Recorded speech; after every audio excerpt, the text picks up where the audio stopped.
हम पढ़ेंगे transport in humans. ये बहुत इंटरेस्टिंग चैप्टर है, बहुत मज़े का चैप्टर है। थोड़ा लंबा चैप्टर है लेकिन इसका कंटेंट काफ़ी इंटरेस्टिंग है और होपफुली हम इसको आज की वीडियो में कम्प्लीटली कवर कर लेंगे।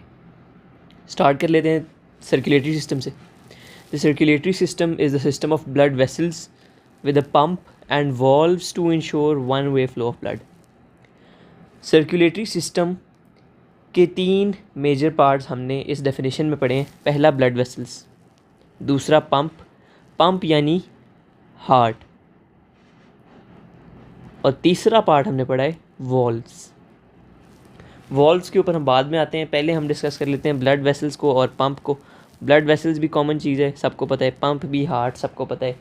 वॉल्व्स थोड़ी सी ट्रिकी हो सकती हैं, उस पर भी हम आते हैं अभी। उसके बाद बात कर लेते हैं डबल सर्कुलेशन की। ये दोनों काफ़ी की डेफिनेशंस हैं इस चैप्टर की। Double circulation is the system by which blood flows to the heart twice for one complete circuit. यानी जब हार्ट से 2 दफ़ा ब्लड पास होगा तो फिर आपका एक सर्किट कंप्लीट होगा। इससे क्या होता है, this ensures low blood pressure to the lungs and high blood pressure to the rest of the body. अब ये क्यों ज़रूरी है ये हम अभी समझते हैं। इस डायग्राम को देख लेते हैं पहले। ये हार्ट है, ये इससे निकलती हुई कुछ ब्लड वेसल्स हैं, ये आपकी बाकी बॉडी है और ये आपके लंग्स हैं। इसको डिपिक्ट करने के लिए हमने लंग्स को और बाकी बॉडी को स्क्वेयर्स और रेक्टेंगल्स की फॉर्म में बनाए, वरना असल में तो ऑब्वियसली ऐसा नहीं है, लेकिन for the sake of depiction हम इसको इस तरह ड्रॉ करेंगे और इस तरह समझेंगे। इसमें हम बेसिकली समझेंगे डबल सर्कुलेशन क्या होती है। ये हार्ट की लेफ़्ट साइड है, ये राइट साइड है। अब ये हमारे से तो ऑपोजिट है, हम जो देख रहे हैं इसको, हमारे लिए तो ये राइट साइड है, ये लेफ़्ट साइड है, लेकिन ऐसे नहीं है, क्योंकि जब भी हम हार्ट की कोई डायग्राम देखते हैं वो हम इस पॉइंट ऑफ व्यू से देख रहे हैं कि सामने वाला बंदा हमें देख रहा है और हम उसके हार्ट की डायग्राम देख रहे हैं। क्योंकि ऑब्वियसली अगर एक बंदा आपके सामने खड़ा है और वो आपको देख रहे हैं तो आपका राइट हैंड उसका लेफ़्ट है और आपका लेफ़्ट हैंड उसका राइट है। तो ये बात हमेशा याद रखनी है, इसको कभी कंफ्यूज नहीं करना। ये लेफ़्ट साइड है हार्ट की और ये वाली राइट साइड है, ठीक है। सबसे पहले हम बात कर लेते हैं कि राइट साइड में क्या हो रहा है। बॉडी में जब ब्लड आपका ट्रैवल कर रहा है तो ब्लड ऑक्सीजन कैरी करता है और वो ऑक्सीजन मसल्स में जाता है, टिश्यूज़ में, सेल्स में जाता है। वो ऑक्सीजन, बॉडी को ऑक्सीजन की ज़रूरत है। अब जब वो सारा ऑक्सीजन यूज़ हो जाता है तो जो पीछे ब्लड रह जाता है उसको हम कहते हैं डीऑक्सीजनेटेड ब्लड। अब बॉडी से जो डीऑक्सीजनेटेड ब्लड है वो वीना कैवा के थ्रू इस तरह आपके राइट साइड में एंटर होगा और फिर यहाँ से ऊपर जाएगा पल्मोनरी आर्टरी के थ्रू लंग्स में, ठीक है। वीना कैवा और पल्मोनरी आर्टरी, आपको ये नॉट ओनली दीज टू, लेकिन आपको ये सब के नाम याद आने चाहिए और सबका फंक्शन भी पता होना चाहिए। अभी हमने राइट साइड वाला सर्किट डिस्कस किया है कि क्या होता है।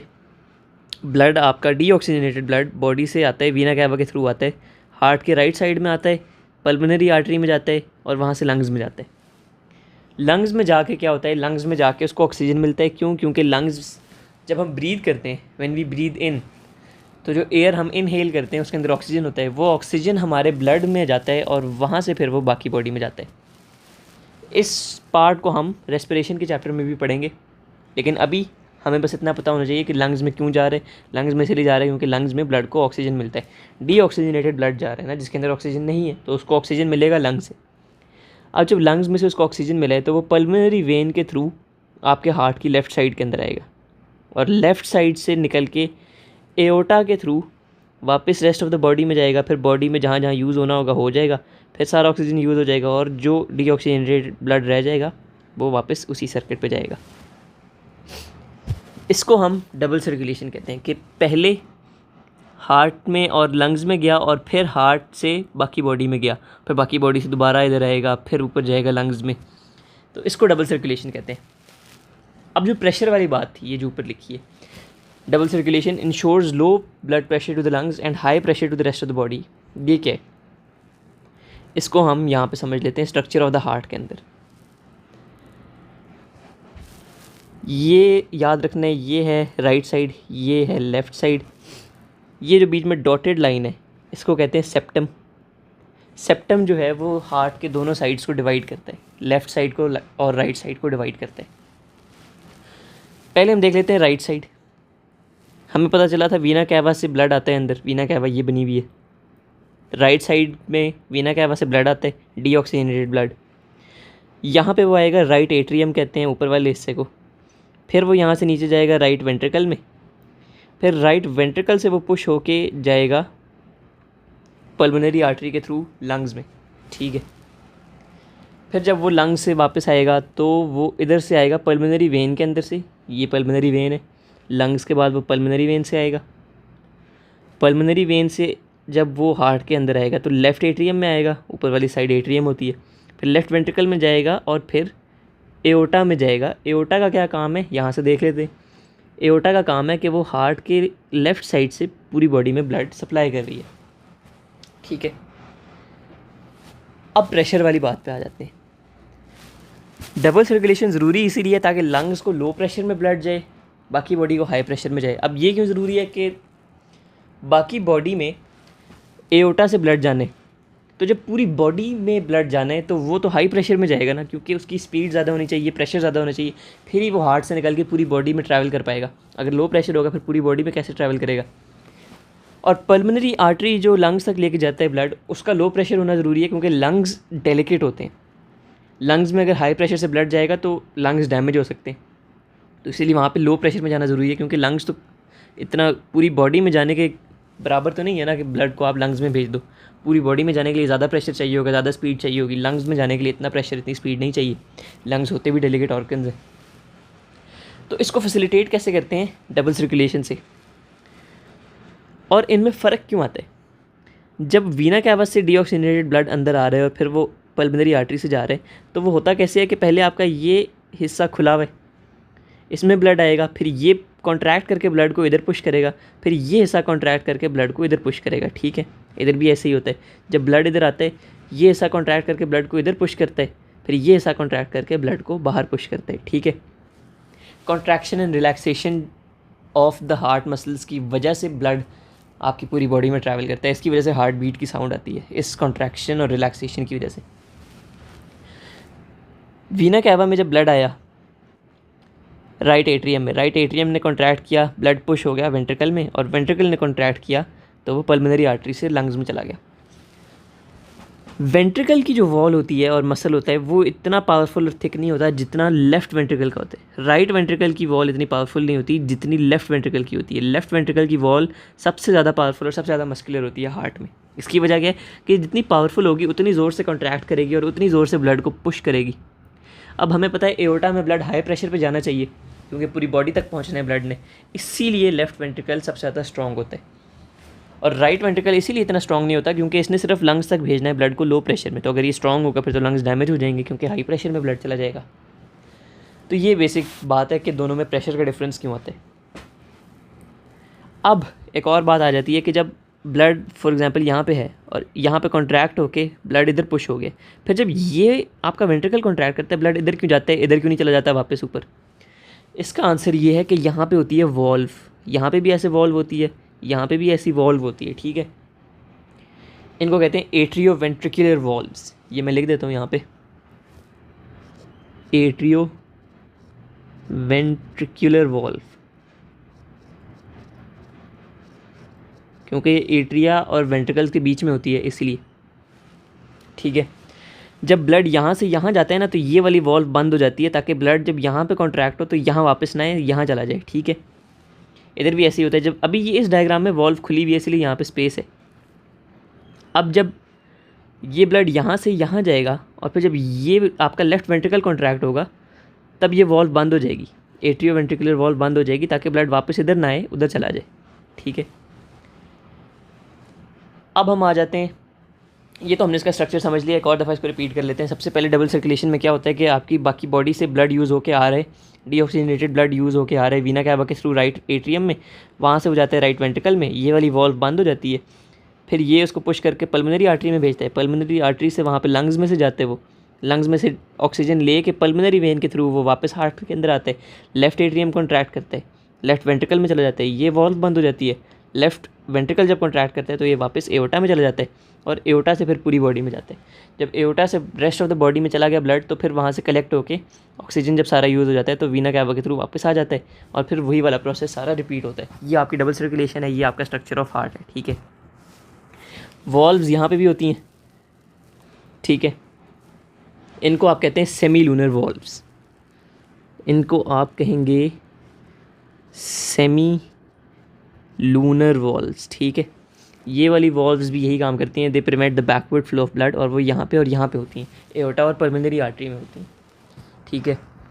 उसके बाद हम इधर आ जाते हैं, walls of the ventricles are more muscular than the atria. Obviously right ventricle right atrium से ज़्यादा मस्कुलर है, लेफ्ट वेंट्रिकल लेफ्ट एट्रियम से ज़्यादा मस्कुलर है, लेकिन लेफ्ट वेंट्रिकल सबसे ज़्यादा मस्कुलर है, वो राइट वेंट्रिकल से भी ज़्यादा मस्कुलर है। क्यों? क्योंकि उसने ब्लड को हाई प्रेशर में पूरी बॉडी में भेजने। Left ventricle has the thickest wall, और ये थोड़ा सा प्रोसेस है ब्लड का। Blood pumped into the atria, atria contract and atrioventricular valves open, blood is pumped into the ventricles, ventricles contract and semilunar valves open.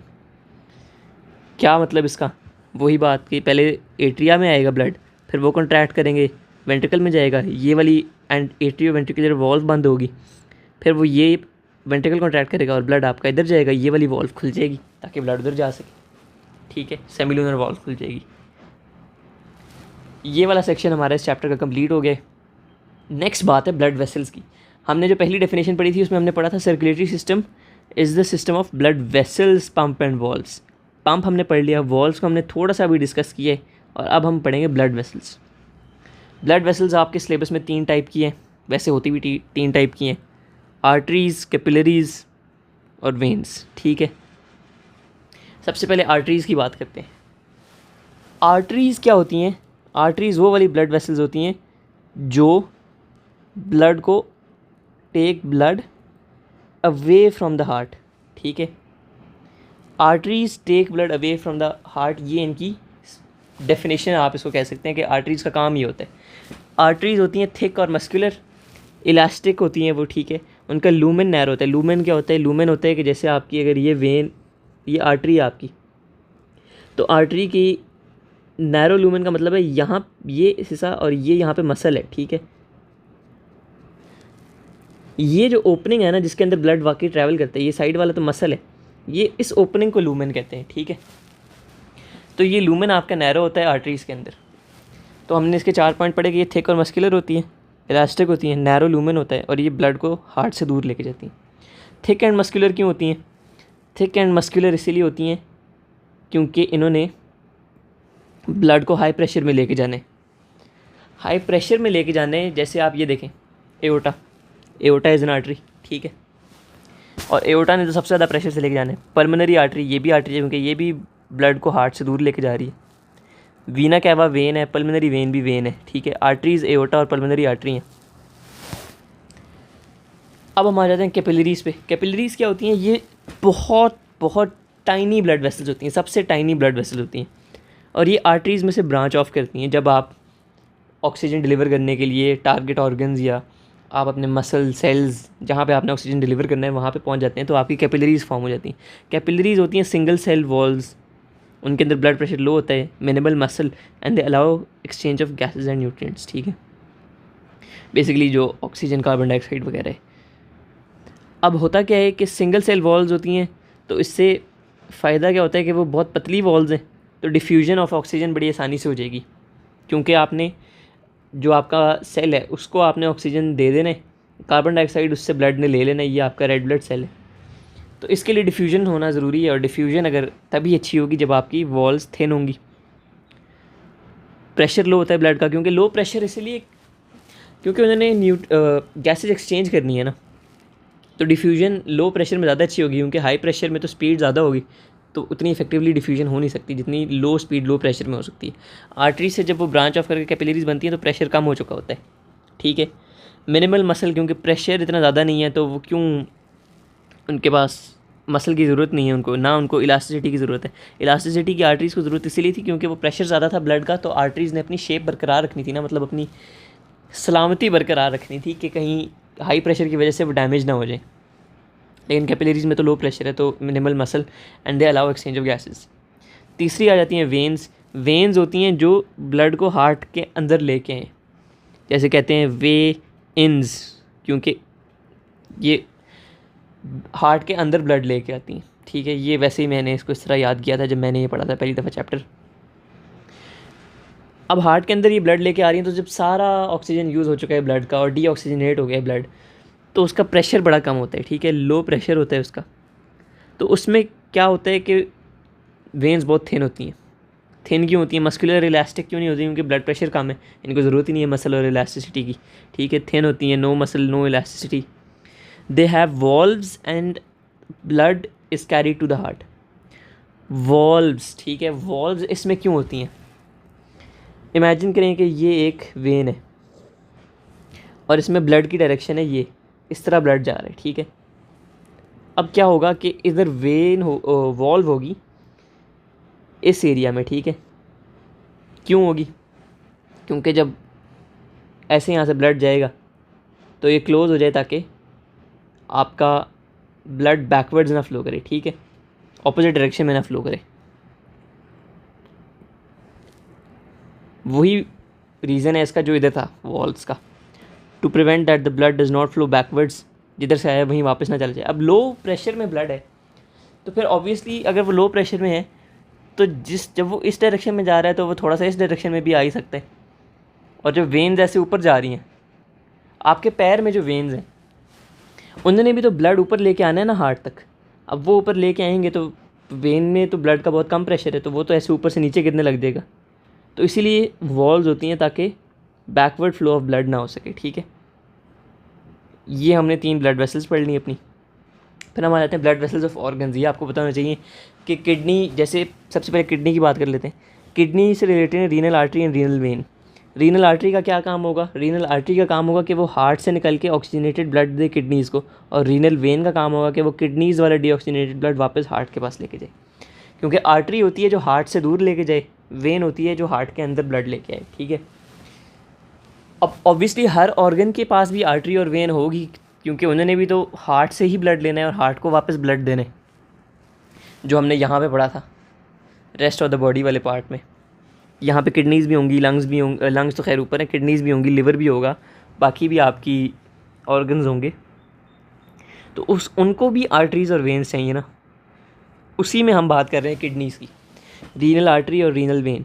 Renal artery का काम है कि वो ऑक्सीजन वाला ब्लड हार्ट से किडनी तक लेके आए, और जब वो ऑक्सीजन यूज़ हो जाए तो वो जो ब्लड है डीऑक्सीजनेटेड वो वेन, रीनल वेन की मदद से वापस हार्ट में जाते हैं। लिवर में भी ऐसे ही है। हेपेटिक आर्टरी जो होती है वो आपका ऑक्सीजनेटेड ब्लड हार्ट से लिवर तक लेके आती है, और हेपेटिक वेन डीऑक्सीजनेटेड ब्लड जिसमें सारा ऑक्सीजन यूज़ हो जाए वो वापस हार्ट तक लेके जाती है।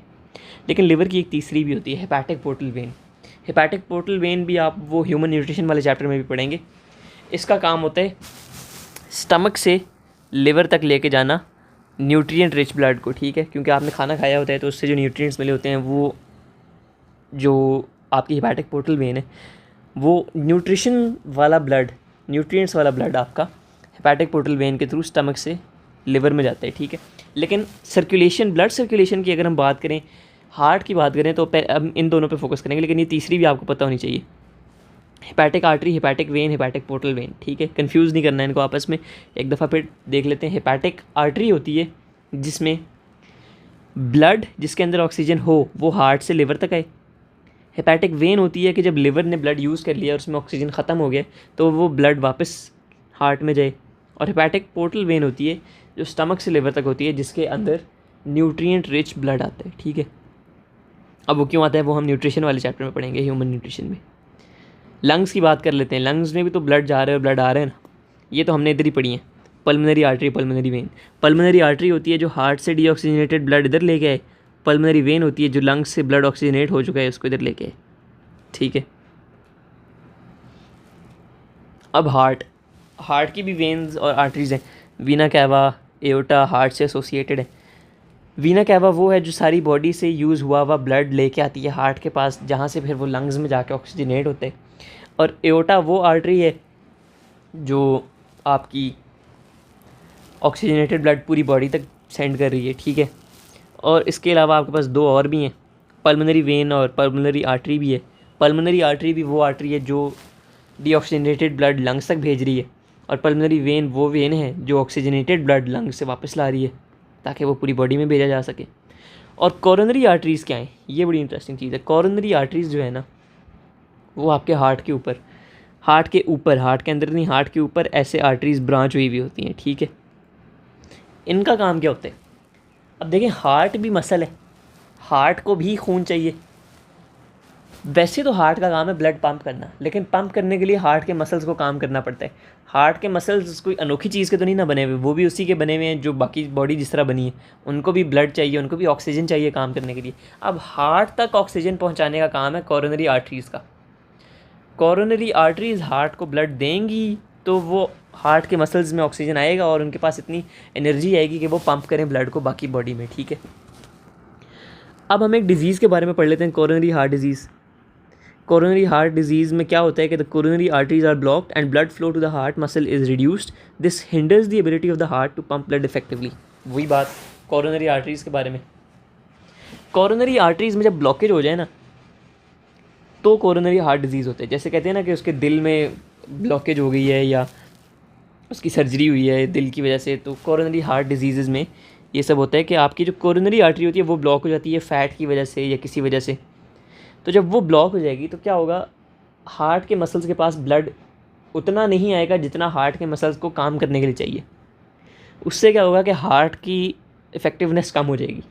जैसे एक बंदा है, अगर उसने खाना खाया हुआ होगा तो वो ज़्यादा अच्छी एक्सरसाइज कर लेगा। वर्कआउट से पहले बंदा अगर खाना नहीं खा के जाएगा तो वो एक्सरसाइज उतनी अच्छी तरह नहीं कर पाएगा, उतना वेट नहीं लिफ्ट कर पाएगा, ठीक है। ये भी वैसी चीज़ है कि हार्ट के पास अगर ऑक्सीजन जितना उसको चाहिए उतना होगा तो वो अच्छी तरह ब्लड पंप कर पाएगा, और अगर हार्ट के पास ऑक्सीजन कम हुआ तो वो अच्छी तरह ब्लड पंप नहीं कर पाएगा, ठीक है।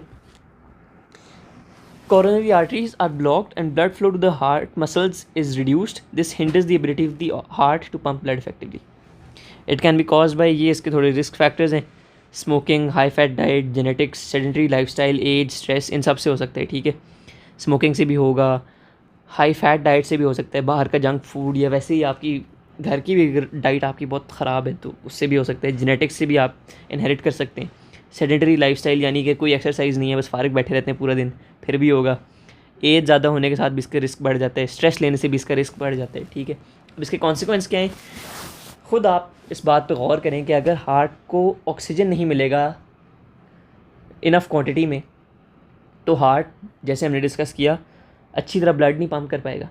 जब हार्ट अच्छी तरह ब्लड नहीं पंप कर पाएगा तो बाकी बॉडी सफ़र करेगी, बाकी आपके ऑर्गन सफ़र करेंगे, आप जल्दी थक जाया करेंगे, आप एक्टिविटीज़ नॉर्मल इंसान के रेट पे नहीं कर पाएंगे, नॉर्मल इंसान की तरह नहीं कर पाएंगे। वॉक करते हुए जल्दी थक गए, वेट लिफ्टिंग करते हुए जल्दी थक गए, डेली एक्टिविटीज़ में आप डेली एक्टिविटीज़ नहीं कर पाते। तो ये सारे मसले तभी होते हैं जब आपकी बॉडी को इनफ ऑक्सीजन ना मिल रहा हो, और ऑक्सीजन कैसे मिलता है, ब्लड से मिलता है, ठीक है। और जब हार्ट ने ब्लड देना है पूरी बॉडी को, तो जब हार्ट को ही ब्लड कम मिल रहा होगा तो वो पूरी बॉडी को कैसे हेल्प करेगा, ठीक है।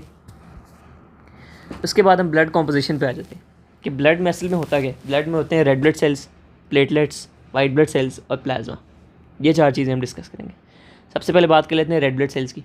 रेड ब्लड सेल्स क्या करते हैं, they supply oxygen to the body, ठीक है। ये हमने बात बेसिक डिस्कस कर ली है, रेड ब्लड सेल्स बॉडी को ऑक्सीजन देते हैं। रेड ब्लड सेल्स का स्ट्रक्चर भी बाइकॉन्केव डिस्क टाइप सा होता है, उसके अंदर इस तरह आपका सरफेस एरिया ज़्यादा होता है, ठीक है। सरफेस एरिया, ये तो मैंने बहुत ही फजूल डायग्राम बनाई थी, वो वैसे डिस्क टाइप सा होता है, लेकिन जब सरफेस एरिया ज़्यादा होगा, ज़्यादा ऑक्सीजन कैरी होगा। रेड ब्लड सेल के अंदर न्यूक्लियस भी नहीं होता ताकि ज़्यादा ऑक्सीजन कैरी कर सके। अब जब ऑक्सीजन इसी तरह वो कैरी करेगा, ऑक्सीजन बॉडी को देगा तो आपकी बॉडी नॉर्मली काम करेगी, ठीक है, सिंपल इनफ। दूसरी चीज़ पर आ जाते हैं प्लाज्मा। प्लाज्मा क्या होते हैं, it transports blood cells, ions, amino acids, vitamin, carbon dioxide, urea, glucose, plasma proteins. मतलब प्लाज्मा बेसिकली वो पार्ट है जो आपके ब्लड को लिक्विड बनाता है, ठीक है। जैसे आपका ब्लड है उसके अंदर रेड ब्लड सेल्स हैं, उसके अंदर प्लेटलेट्स हैं, उसके अंदर आपके वाइट ब्लड सेल्स हैं, और जो प्लाज्मा है वो उसका लिक्विड पार्ट है, वो उसको लिक्विड बना रहे हैं। प्लाज्मा के अंदर ही सारे ब्लड सेल्स आपके ट्रैवल करते हैं, आयंस ट्रैवल करते हैं, अमीनो एसिड ट्रैवल करते हैं, वाइटामिन ट्रैवल करते हैं, कार्बन डाइऑक्साइड, हार्मोन्स आपके ट्रैवल करते हैं, ठीक है। तो ये प्लाज्मा का काम है। प्लेटलेट से पहले हम वाइट ब्लड सेल्स पे आ जाते हैं। वाइट ब्लड सेल्स की दो किस्में हैं, लिम्फोसाइट्स और फैगोसाइट्स, ठीक है। वैसे तो हम इसको और ज़्यादा डीप डिस्कस कर सकते हैं, लेकिन ओ लेवल सिलेबस में हम लिम्फोसाइट्स और फैगोसाइट्स को इतना ही डिस्कस करेंगे कि जो लिम्फोसाइट्स हैं, lymphocytes they produce antibodies which attach to antigen and form antigen antibody complex, ठीक है। क्या मतलब है इस बात का, ठीक है, ये देख लेते हैं। समझ लें ये आपका जर्म है, जर्म के ऊपर ऐसी एंटीजीन्स लगी हुई हैं, ठीक है। तो जो एंटीबॉडी है ना, वो आएंगी और वो इस तरह बाइंड कर जाएंगी यहाँ पे, ठीक है। उनकी शेप भी वैसी होती है कि वो परफेक्टली फिट कर दें। अब जब एंटीबॉडीज़ यहाँ बाइंड कर जाएंगी तो ये जो आपका कॉम्प्लेक्स बना है ना, इसको कह देंगे एंटीजीन एंटीबॉडी कॉम्प्लेक्स। इससे क्या होगा, ये मार्क हो गया कि इसको अब डिस्ट्रॉय करना है इस जर्म को, और वो कौन करता है, वो करते हैं फैगोसाइट्स। फैगोसाइट्स क्या करेंगे, फैगोसाइटोसिस का प्रोसेस करेंगे, जिसमें इसका मतलब होता है कि फैगोसाइट आएगा और इस पूरे को खा जाएगा, ठीक है, इंगल्फ कर जाएगा, तबाह कर देगा इसको। तो आपका बॉडी का जो जर्म है, जो बैक्टीरिया है, वो पैथोजन जो है आपका, वो ख़त्म हो जाएगा, क्योंकि फैगोसाइट्स फैगोसाइटोसिस करेंगे, जिसमें वो लिम्फोसाइट का मार्क किया हुआ पैथोजन खा लेंगे, इंगल्फ कर लेंगे, ठीक है। और लिम्फोसाइट्स का क्या काम है, ये एंटीबॉडीज़ भी प्रोड्यूस करते हैं, और जो एंटीबॉडीज़ इनसे अटैच होती हैं फिर वो मार्क हो जाती हैं और उनको डिस्ट्रॉय कर दिया जाता है पैथोजन को। पैथोजन होता है डिजीज़ कॉजिंग ऑर्गेनिज्म, जिसकी वजह से आप बीमार होते हैं। अब प्लेटलेट्स पे आ जाते हैं, ये थोड़ा रट्टे वाला काम है, ठीक है, इसको आपने रट्टा लगाने। प्लेटलेट्स क्लॉटिंग का प्रोसेस करते हैं। ब्लड क्लॉटिंग, जब आपको कट लगता है तो क्लॉटिंग का प्रोसेस होता है। होता क्या है कि समझ लें आपकी बाजू पे कट लगा है, बाजू पे हल्का सा कट लगा है, तो जो डैमेज टिश्यू है जहाँ पे कट लगा है वो थ्रोम्बोकाइनेज प्रोड्यूस करेगा। थ्रोम्बोकाइनेज का क्या काम है कि वो प्रोथ्रोम्बिन को थ्रोम्बिन में कन्वर्ट करेगा, ठीक है। प्रोथ्रोम्बिन होती है इनएक्टिव, और उसको एक्टिव फॉर्म में करने के लिए थ्रोम्बिन होता है, ठीक है। थ्रोम्बोकाइनेज प्रोथ्रोम्बिन जो कि इनएक्टिव है उसको थ्रोम्बिन में कन्वर्ट करेगा जो कि एक्टिव है, और जो थ्रोम्बिन है वो फिब्रिनोजेन को फिब्रिन में कन्वर्ट करेगा। बहुत कन्फ्यूजिंग हो जाता है, इसका आप रट्टा लगा लें, आपके लिए बेहतर रहेगा कि सबसे पहले डैमेज टिश्यू थ्रोम्बोकाइनेज प्रोड्यूस करेगा। थ्रोम्बोकाइनेज जो है वो इनएक्टिव प्रोथ्रोम्बिन को एक्टिव थ्रोम्बिन में कन्वर्ट करेगी। फिर इन टर्न थ्रोम्बिन का काम है कि वो फिब्रिनोजेन को फिब्रिन में कन्वर्ट करे। फिब्रिनोजेन जो है वो होता है सॉल्युबल, यानी कि वो ब्लड में सॉल्युबल है, उसका कोई ज़्यादा सॉलिड पार्ट नहीं होता। लेकिन जो फिब्रिन है ना, वो इनसॉल्युबल है। इनसॉल्युबल है यानी कि वो सॉलिड की तरह रहेगी, ब्लड में सॉलिड की तरह रहेगी, तो वो आपके जो कट लगाए उसके ऊपर आपका मैश फॉर्म कर देगी ऐसे, तो वो आपका कट ब्लॉक हो जाएगा और क्लॉटिंग हो जाएगी, ठीक है। ये आप याद कर लें, और अगर आपने इसकी ज़्यादा डिटेल पढ़नी है तो you are free to study that as well. बाकी ये हमारा चैप्टर हो गया पूरा, ठीक है। एक दफ़ा इसको रिव्यू कर लेते हैं क्विकली। सबसे पहले हमने पढ़ा सर्कुलेटरी सिस्टम क्या होता है, फिर हमने पढ़ा डबल सर्कुलेशन क्या होती है, फिर हमने पढ़ा इसकी ज़रूरत क्यों है, ठीक है, क्या फ़ायदा है इसका, सिंगल सर्कुलेशन क्यों नहीं हो सकती थी, डबल की क्या ज़रूरत थी, ठीक है।